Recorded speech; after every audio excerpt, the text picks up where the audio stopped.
Oke, hordoftoota Amii saba kootuuf baga nagaan gara tuubii kanatti nagaan dhuftanii namoonni tuubii kanaaf haaraa taatanii Amii saba kootuuf kan jedhu kana na duukaa deemtanii na hordofuudhaaf barnoota garaagaraa argachuudhaaf yeroo tokko yuutuubii seentanii yuutuubii keessatti Amii saba kootuuf kan jedhu kana kan loogoo irraa argitan kana search gootu ergasii bifa loogoo irra jiru kana yookaan suuraa loogoo irratti argitan kanaan isinii dhufa.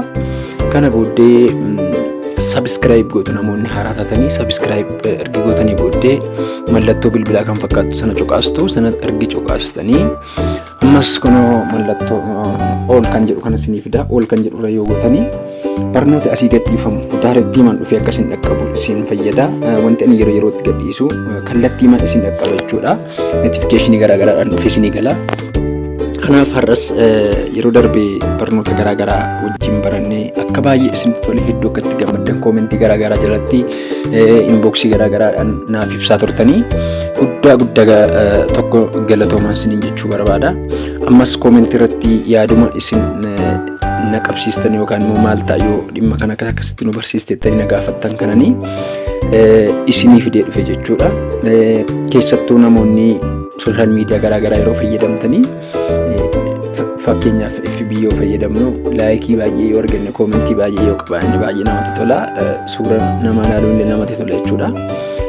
Kanaaf yeroo tokko piroofaayilii keenya tun beekin jijjiirree haa ta'u yookaan beeknee ma jijjiirree yeroo muraasa booddee immoo suura duraan piroofaayilii keenya ture sanatti deebi'uu gaafa barbaannu deebisnee gaafa meek piroofaayil godhannu jechuudha. Piikcharii keenya gaafa piroofaayiliitti deebifannu laayikii inni qabuuf koomentii inni qabu hundi xaragamee irraa bada jechuudha. Kun immoo baay'ee namatti hin tolu, suura sana ilaaluun nama gaddisiisa jechuudha.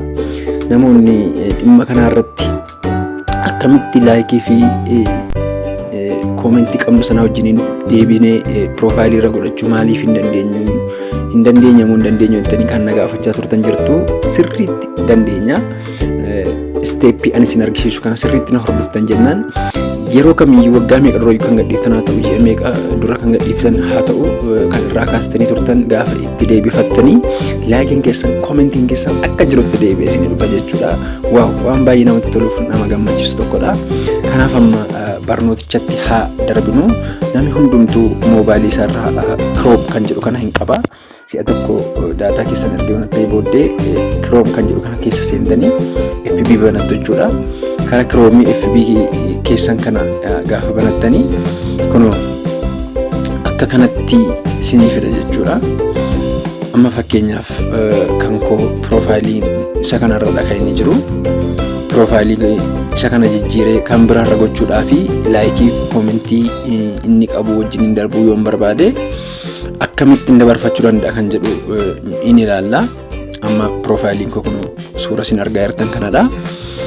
Kana jijjiiruudhaa fi si'a tokko hoomii keessan erga galtanii booddee gassiqxanii kunoo footoo kan jedhu iddoo lama jira. Tokko footoo hidhee jira, tokko footoo sadii jira. Mallattoo gurraacha yookaan booldee ta'e footoos kan jedhu kana keessa seennaa.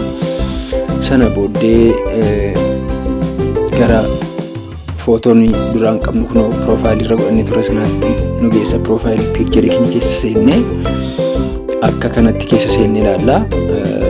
For example, footoon koo warri kun hundi isaanii suurri warri kuni irra turan jechuudha. Piroofaayilii koorra itti deebi'ee ilaaluu nan danda'a jechuudha. Kun warreen kun akka jiranitti warra irra turanidha. Hundi isaanii kun jechuudha. Warra duraan irra turanidha.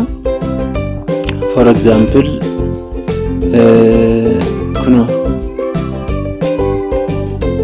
ilaaluu dandeessu akkasitti koomentii inni qabu akkanatti irra ture kana hunduma isaa jechuudha. Okay. Kunoo koomentii inni qabuu fi laayikii inni qabu duukaa akkanatti nuukaa adeema. For example kun iddoo kana laayikiin isaa kunoo kanatti 276 adee jira. Koomentii isaa illee akkuma argitan kunoo kanatti jijjiira jechuudha. Mee kana piroofaayilii irratti deebifachuudhaaf mee maal gochuun qaba kan jedhu laayikii inni qabu fakkeenyaaf laayikii 276 qaba. Koomentii illee akkasii idduuf jalaa qaba jenna. Kanaafi maal goona make as profile picture kan jedhu kanatu jira.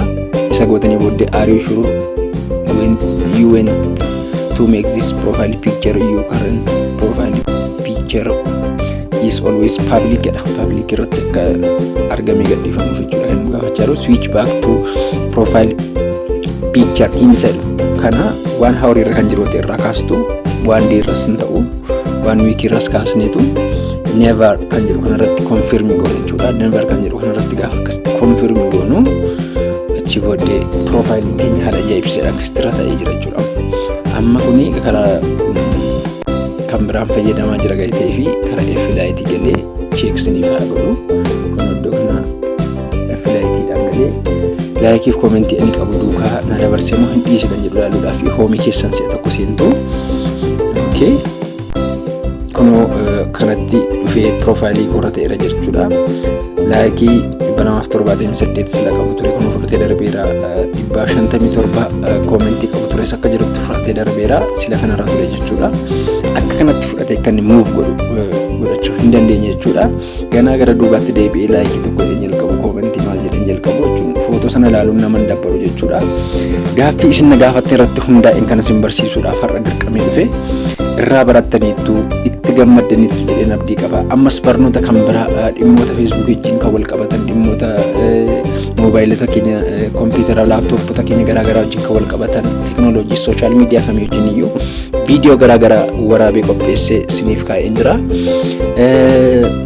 Baay'ee wajjin barannadhee abdiin qaba. Ammas laayik kan hin goone laayik godhaa, koomentii kan hin goone koomentii irratti barnoota akkamii akka isin barsiisu akka barbaaddan koomentii irra naaf geessu. Yoo isin tore sheer godhaa. Namoonni haaraa taatan ammallee Amiisa Bokkottuu kan jedhu kana search godhuudhaan sabiskiraayib godhaa. Mallattoo bilbilaatti bu'aa sana booddee oolu kan jedhu irra godhattu jechuudha.